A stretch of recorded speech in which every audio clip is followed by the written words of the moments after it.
Hiya guys, it's Aussie C here again. Talking to you now. It's just coming up to 25 to 8 on the 22nd of September, if my watch is right. It's a Monday. To all of those who watch my former blog, thank you very much. Thank you for all the positive comments, because so far all the comments have been positive. And everyone seems to have liked it, and even if they disliked it, they've written something that has said they agreed with something I said in the video, so I'm really glad that's gone ahead. I'm now talking to you in, hopefully, high quality, high definition video because of a lovely new camera, courtesy of my family. They bought it for me as a late birthday present, so, you know, thank you very much for that, it's very nice. I've got a topic for you which is slightly off the beaten track, as opposed to something very political and very dangerous. It's the subject of illegal downloading. Now notice there I'm going to use the word illegal downloading, not legal downloading from iTunes or any other site you wish to mention, but illegal downloading. Now, people who seem to justify this, I can't work it out. I really can't, because I buy all my music and I buy it from the shop, and even though I've got a new computer now which works properly, and I could easily start on going on iTunes or something and downloading to my heart's content and paying for it, and I'd be more than happy to do that. But it's really, guys, use a bit of common sense, because this is what I'm going to tell you. In 2000 the record industry peaked and they sold over 785 million albums, and it just so happens that the economy reached its peak in 2001 and Napster was invented in 1999. So I'm surely sure you can see a relation here. There's some people might put it down, essentially, when it boils down to it, to a lack of money. Well, I'm going to come on to something about consumerism in a later topic, and that it's actually, you know, some consumerism isn't needed, it's just consumerism for the sake of keeping up with the Joneses, as the phrase goes. And if you download illegally, it's all very well for you because you have a track, but one, it's probably going to be very low quality, you know, terrible quality, but it seems that people are quite happy with terrible quality, because even good MP3s are compressed down so they can fit on the computer and they can come out and they're maybe 70, 65%, you know, as good as CD quality or even vinyl quality if you want to go way back. And then, where do the bands benefit? If you really like these bands or the artists or whatever, give them their dues, pay the money. You know, the record company takes some of it, but they do get something. If you download illegally, you're cutting everyone out.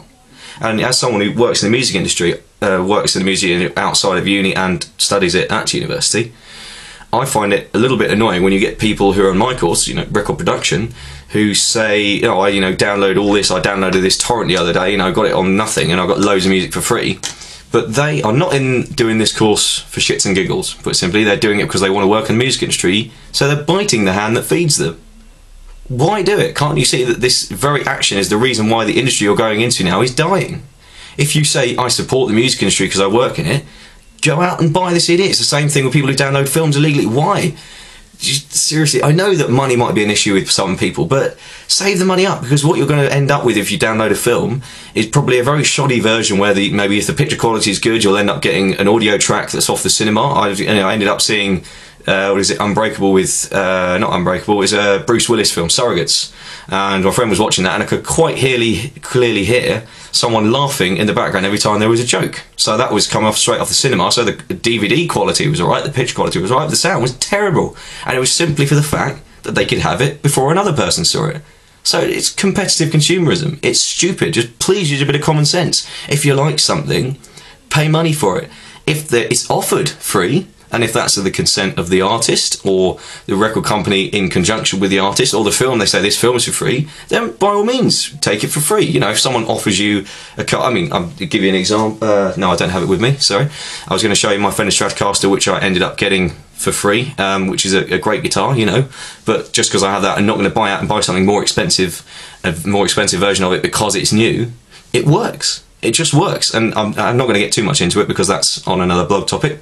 So just what I'm going to say is that, and then people moan about the cost of concert, of ticket prices. Say, oh, why is it so high? Why can't we have it for a £5? Well, say, here's a theory for you. Here's a theory. A brand new band come out, record company thinks they're great, they sign them, and they release their album on a major label. Say no one goes and buys that CD. Not one person puts the money over the counter and buys it. And the only thing that happens is that people download it illegally from illegal sites and pay nothing for it. So how do they get the money to make the next album? Because the record company will say, well, you haven't made us any money, why should we keep you on? It's bad enough, you know, that most bands now have a problem with getting 2 or 3 albums, long-term longevity. It's people just want a quick buck nowadays, and downloading is just, you know, it's an endless cycle. People keep downloading, people end up getting artists quicker and quicker. Before you know it, there'll be artists that before they've even got into the studio to release their album, the people will predict they won't be able to sell anything because everyone's downloading things illegally, and therefore kick them out before they've even had a chance to get out. So they'll have a contract deal, they'll be all built up, and then out they go. You know, back into the street searching for another contract. So just remember that if they hike the concert price ticket up, it's because they have to make money somehow. Business has to make money. The economy has to go on. You can't have your cake and eat it. You really can't. You've got to pay money. I'm quite willing to pay money. If I don't have money this week, I'm not going to go and buy a CD. I'll wait till next week, you know, and I'll maybe save up and buy a couple. But it's what you get. I've got a few examples here. This is a reissue. This is, I don't know if you can see that. That's Def Leppard's Pyromania album, 1983, reissued. You get it in this lovely big case. And out it comes. See, look at that, nice pictures. Do you get that with a download? No.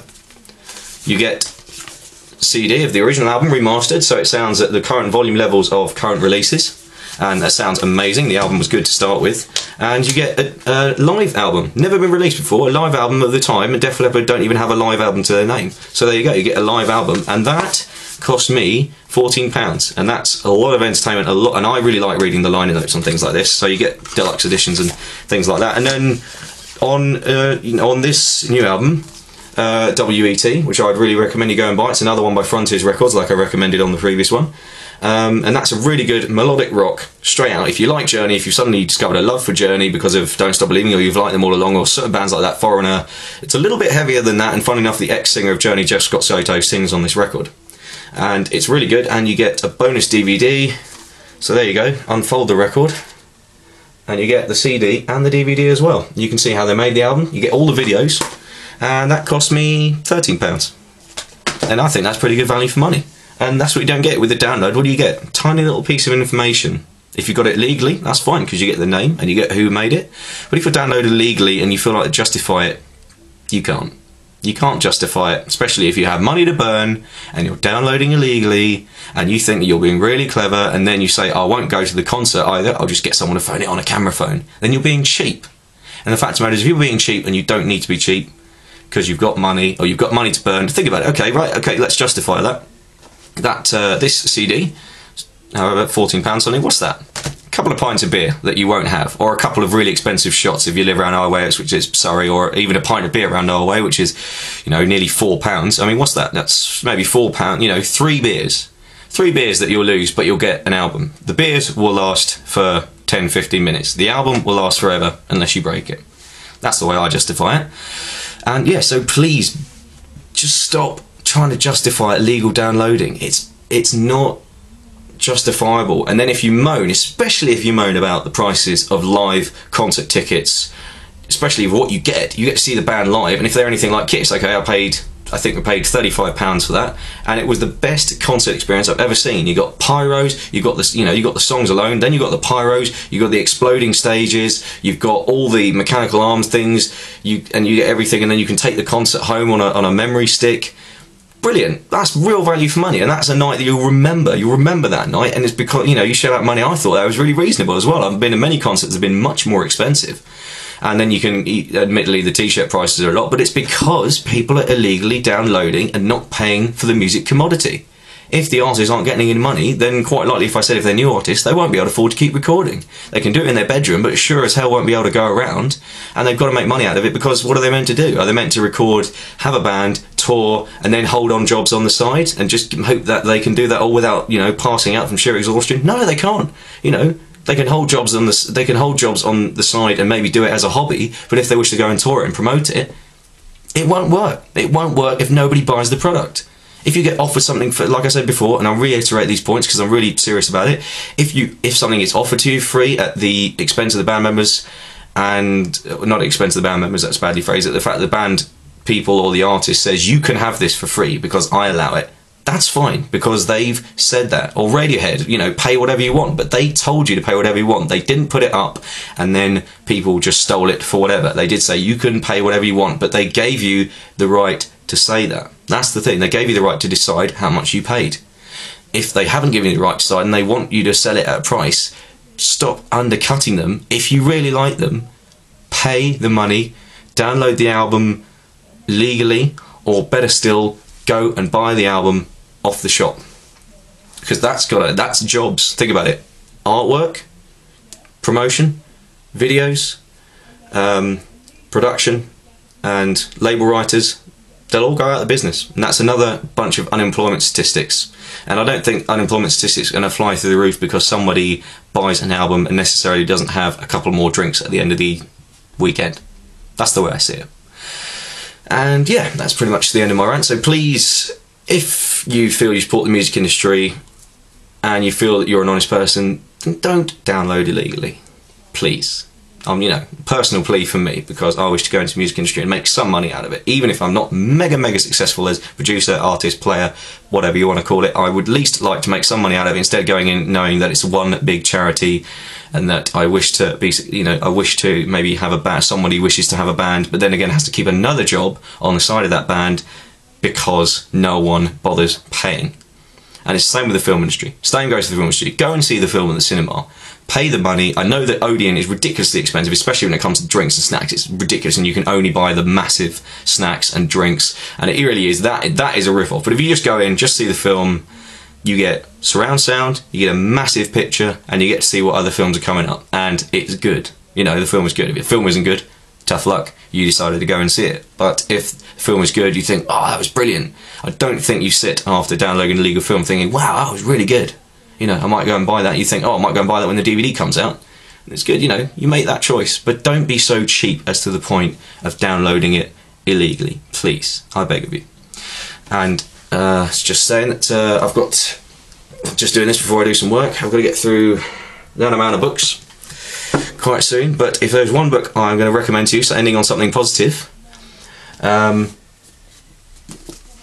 Frederick Forsyth. I've just finished reading this, Day of the Jackal. I told myself I should read it for ages, and it's really good. Fantastic crime, proper, one of the best thrillers I've ever read. Really, really good. So if you want a good book, and if you're into that sort of thing, I know it might necessarily appeal to people reading the Twilight thing or anything like that, but if you like a bit of crime, a bit of, it's all about the planned assassination of Charles de Gaulle in 1963, and funnily enough, all the films, the film actually was on TV several times while I was trying to read it, and it just happened to be coming on people's TVs, and I was like, ah, no, turn that off, because I want to finish reading the book before I learn what happens in the end.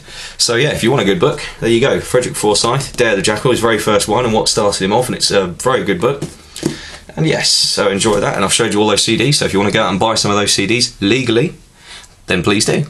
And I'll hopefully be back on maybe a few more topics. I'm thinking mindless consumerism, X Factor, which I'll probably lose more friends than I would do over the Muslim extremist video that I did.